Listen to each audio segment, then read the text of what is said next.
Viral, juru parkir di Makassar beli iPhone pakai uang pecahan Rp2.000, satu kresek ditabung selama 6 bulan.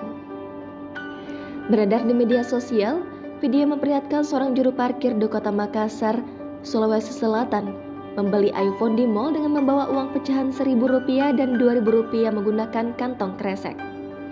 Jukir tersebut bernama Ako Badora alias Ilham Badora, 33 tahun. Ia mengatakan membeli iPhone di sebuah gerai HP di Mall Ratu Indah Makassar pada Senin 5 Juni lalu. Ia mengaku membeli iPhone 11 itu setelah mengumpulkan uang selama 6 bulan lebih. Pria itu juga mengaku dirinya bekerja sebagai juru parkir di dua lokasi, yakni di bilangan Pantai Losari dan Jalan Perintis Kemerdekaan. Dia juga merupakan juru parkir resmi di Perumda Parkir Makassar Raya. Ia mengaku dari 2014 ia sudah terdaftar menjadi juru parkir resmi. Dalam video yang beredar, tampak pria bernama Ilham itu memasuki sebuah mal dengan menggunakan rompi juru parkir PD Parkir Makassar Raya sambil menenteng uang dalam sebuah kantong kresek berwarna ungu berisi uang pecahan Rp1.000 dan Rp2.000.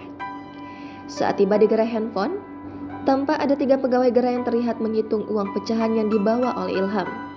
Ternyata bukan kali ini saja Ilham membuat warga Makassar heboh. Dirinya juga sempat terekam kamera ke bandara hingga naik pesawat dengan hanya menggunakan sarung dan baju dalam.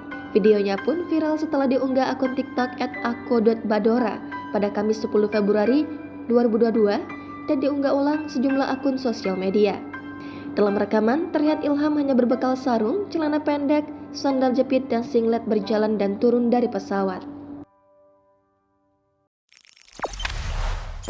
Jangan lupa subscribe, share, komen, dan like ya.